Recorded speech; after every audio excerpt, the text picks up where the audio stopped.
કેમ છો? Good morning મારા વાલા મિત્રો. આજે તારીખ થઈ ગઈ છે 20/8/2026 અને વાર થયો મિત્રો આજે ગુરુવારનો દિવસ. વીકલી ટ્રેડિંગ સેશનમાં લાસ્ટ બટ વન દિવસ અને અત્યારે બજાર એકદમ કન્સોલિડેશન મોડમાંથી બહાર આવી આજે પાછી તેજી તરફી કેમ બતાવી રહ્યું છે એનું મુખ્ય કારણ સામે આવી ગયું છે. 117 અંક નિફ્ટી આજે પ્લસ બતાવી રહી છે, ગિફ્ટ નિફ્ટી. તો કયા કારણથી આજે ઉપર છે? તો એનું મુખ્ય કારણ આપણી સમક્ષ આવી ગયું છે. એ મુખ્ય કારણ આપણે આજે રજૂ કરીશું. એ પહેલાં ગઈકાલે બજાર કેવું રહ્યું એના ઉપર આપણે આછી પાતળી માહિતી લઈશું. પ્લસ બજારમાં અત્યારે બીજું શું ધ્યાન રાખવા જેવું છે કે બજારમાં ડરાવવાની કોશિશ થતી હોય પણ ડરવાની જરૂર નથી. અને ક્યાંક ને ક્યાંક ગભરાઈને પોતાની ડિલિવરી એટલે કે જે ડિલિવરીવાળો જે માલ છે એ ડિલિવરીવાળો માલ છે વેચવાની ઉતાવળ કરતા નહીં. કેમ કે ઇધર ઉધર ઇધર ઉધર ઇધર ઉધર કરીને ક્યાંક તમને ડરાવવાની કોશિશ કરી અને ક્યાંક ને ક્યાંક આપણો માલ ખંચેરતા તો નથી ને, આ ખાસ ધ્યાન રાખવાનું. એટલે હવે મિત્રો અવેરનેસ ખૂબ જ બહુ અગત્યની છે. એ પહેલાં આપણે જોઈ લઈએ ગઈકાલનું બજાર, ફટાફટ નજર નાખી લઈએ. તો ગઈકાલે નિફ્ટી 76 અંકના ઘટાડા સાથે 24,078 બંધ જોવા મળ્યું, જ્યારે સેન્સેક્સ 325 અંકના ઘટાડા સાથે 76,909 અંક બંધ જોવા મળ્યો. હવે એફઆઈઆઈડીઆઈની એક્ટિવિટી જોઈ લઈએ તો એફઆઈઆઈએ મિત્રો 407 કરોડની કેશ માર્કેટમાં ખરીદારી કરી. કાયમ વેચવાલી બોલી જાય, કેમ કે આપણે કાયમ રોજે રોજ વેચવાલી જ જોતા આવ્યા છીએ એફઆઈઆઈની.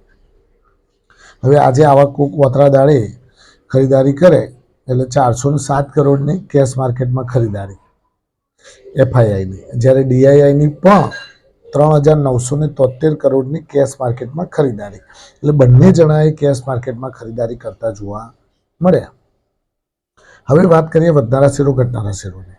તો વધનારા શેરોમાં મિત્રો ગ્લેક્સોસ્મિથ ફાર્મા 5.4%ની તેજી, આઈસીઆઈસીઆઈ એસેટ મેનેજમેન્ટ 5%ની તેજી, કેએનએસ ટેકનોલોજી 4.9%ની તેજી, સાયન્ટ લિમિટેડ 4.2%ની તેજી, આરઆર કાબેલ 4.1%ની તેજી, નિપ્પોન લાઈફ એસેટ મેનેજમેન્ટ 4%ની તેજી, એલગી ઇક્વિપમેન્ટ એમાં પણ 3.8%ની તેજી જોવા મળી. હવે ઘટનારા શેરો પર નજર નાખીએ તો નેટવેબ ટેકનોલોજી 5.4%ની મંદી, સીઈએસસી એમાં 5%ની મંદી જોવા મળી. એક્યુટસ કેમિકલમાં પણ 4.8%ની મંદી હતી. સેમ ઇન્ડિયા પ્રોજેક્ટમાં પણ 4.4%ની મંદી હતી. બાટા ઇન્ડિયામાં પણ 4.2%ની મંદી હતી. એચઈજીમાં પણ 4.2%ની મંદી હતી અને હિટાચી એનર્જીમાં પણ 4.2%ની મંદી જોવા મળી. હવે મિત્રો વાત કરીએ તો ગિફ્ટ નિફ્ટી આપણને 117-118 અંક ઉપર બતાવી રહી છે. એનો મતલબ કે આજે ગેપઅપ સાથે ખુલશે. ગેપઅપ સાથે ખુલવાનું મુખ્ય કારણ શું? છેલ્લા 4-5 દિવસથી આપણે જોઈ રહ્યા છીએ કે 100 અંકની અંદર જ નિફ્ટી લગભગ તૂટતી જોવા મળી છે રોજે રોજ. કોક દાડો 78, કોક દાડો 50, કોક દાડો 72, કોક દાડો 27, કોક દાડો 91, અલગ અલગ. તો આ જે ગિફ્ટ નિફ્ટી છે એ આજે પ્લસ બતાવી રહી છે. એ ટકશે કે કેમ એના ઉપર ડિપેન્ડ કરશે. પ્લસ બીજું કે આજે ગિફ્ટ નિફ્ટી ઉપર ખુલવાનું મુખ્ય કારણ શું? તો સેબી જે સેબી બજારને આખું નિયંત્રણ કરે છે, એ સેબી દ્વારા એક્શન લેવામાં આવ્યા છે. કેવા એક્શન?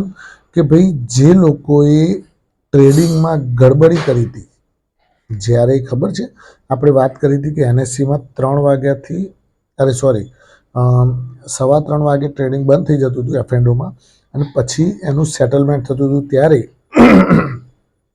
10 મિનિટનો ટાઈમ વધારવામાં આવ્યો હતો, 3:40 કરવામાં આવી હતી. ત્યારની વાત છે.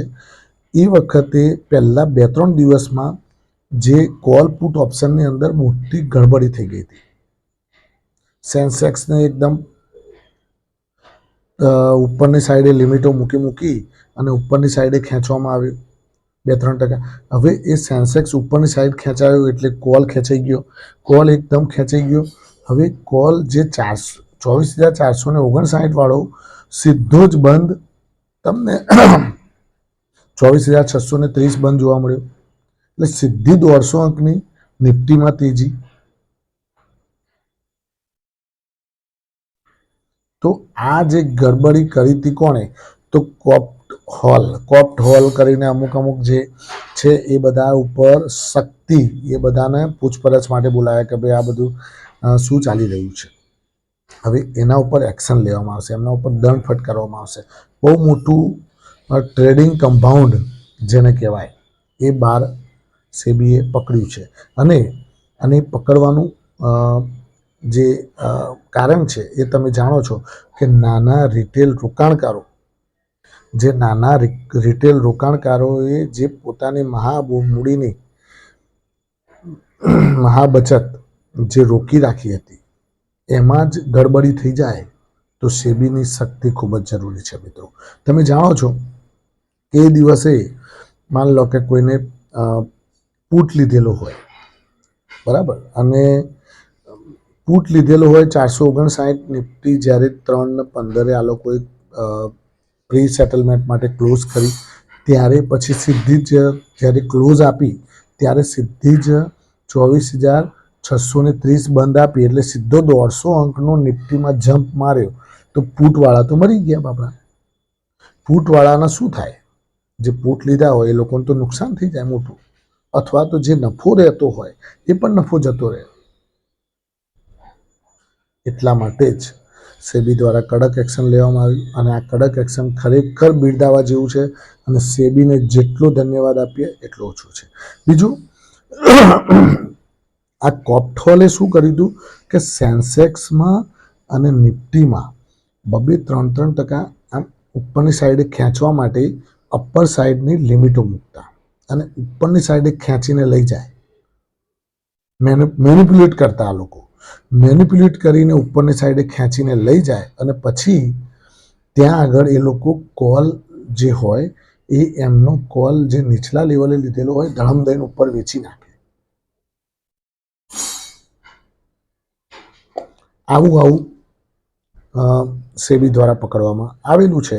તો આના ઉપર ખરેખર જરૂરી છે. બીજું, આપણે બજાર ઉપર હવે ચર્ચા કરીએ. તો આ જે સેબી દ્વારા એક્શન લેવામાં આવ્યું છે એની સીધી અસર અત્યારે બજાર ઉપર જોવા મળી રહી છે અને બજાર એ બાબતમાં થોડું ખુશ થતું હોય એવું જોવા મળી રહ્યું છે. અને ગિફ્ટ નિફ્ટી એના કારણે 118-120 અંક જેટલી ઉપર બતાવી રહી છે. બીજું કે બજારમાં મિત્રો ડરાવવાની ભયંકર કોશિશ કરવામાં આવતી હોય છે, પરંતુ આપણે ગભરાઈને જે શાંતિવાળા છે, ડિલિવરીવાળા છે, એ લોકોએ માલને ઉતાવળથી ગભરાઈને ફેંકી દેવાની ક્યાંય જરૂર નથી. કેમ કે ઘણી વખતે શું થાય, એક ઉદાહરણ આપું કે ભાઈ 300 રૂપિયામાં તમે કોઈ શેર પરચેસ કર્યો. હવે 300 રૂપિયાવાળો સ્ટોક આ લોકો શું કરે કે ભાઈ 300 રૂપિયે જોવે કે ભાઈ ઘણા બધા લોકોએ ડિલિવરી ઉઠાવેલી છે, ઓનલાઈન દેખાય એટલે ડિલિવરી ઉઠાવેલી છે એટલે કહેશે કે અહીંયાથી થોડો ખંચેરો પડશે કારણ કે ડિલિવરીવાળા વધારે ઘૂસી ગયા છે. તો એ લોકો એમ કહેશે કે ભાઈ થોડો ખંચેરો આને, તો થોડો ખંચેરે એટલે થયું શું થાય, 295, 290, 285, 280, 275 આવા ભાવ લઈ આવે. એટલે એ લોકો શું કરે કે ભાઈ આટલો ભાવ લાવીશું એટલે આમાંથી અમુક લોકો તો 15, 20, 30, 40% તો ગભરાઈને ઓટોમેટિક નીકળી જાય કે ભાઈ નીકળો, આ તો નુકસાન થાય છે, ખરું ને. એટલે શું કરે, આ રીતે ભાવને મેનિપ્યુલેટ કરીને નીચે લાવવામાં આવે ને પછી પાછું અહીંયાથી એમને લાગે કે ના ભાઈ ઘણો બધો માલ થોડો ખંચેરાઈ ગયો છે, હવે એનો બાઉન્સ લો, પછી બાઉન્સ લે આ લોકો. આ રીતનું પ્રોસેસ આવી થતી હોય, પણ આપણે આમાં ક્યાંય પડવાની જરૂર નથી. આપણે શું કરવાનું, આ બધામાં કંઈ પડવાની જરૂર નથી. આ બધા મોટા હાથીઓના કામ છે. આપણે રિટેલ ઇન્વેસ્ટર છીએ, આપણે નાના રોકાણકાર તરીકે આપણે આપણો માલ 300 રૂપિયા લીધો હોય, ભલે ને 250 થઈ જતો, તું તાર લઈ જા, નેચર જેટલું લઈ જવું એટલું, પણ એને પછી ઉપર લઈ જ્યા વગર છૂટકો નથી. જેમ કે આરવીએનએલમાં પણ અત્યારે હાલ તમે જુઓ ઘણા ટ્રેડર્સ કંટાળી ગયા છે, વધતો નથી ભાવ, પણ બધા કંટાળીને અમુક લોકો માલ વેચશે ને, એમાંથી નીકળશે ને, એ લોકોને દેખાશે કે આરવીએનએલમાંથી માલ ડિલિવરી ઘણી ઓછી થઈ ગઈ છે, હવે લો ઉપર એક જ દાડામાં 67, 2 દાડામાં 40%, 20% ચડાવી દેશે, ખબર નહીં પડે. આ બધું આપણા હાથમાં નથી, એ લોકો જ કરતા હોય છે. Thank you very much. ખૂબ ખૂબ આભાર. આજનો દિવસ તમારા માટે શુભ રહે, લાભદાયી રહે, ફળદાયી રહે. માય પ્રોફિટ પોઈન્ટ છે, આપ સૌને શુભકામના.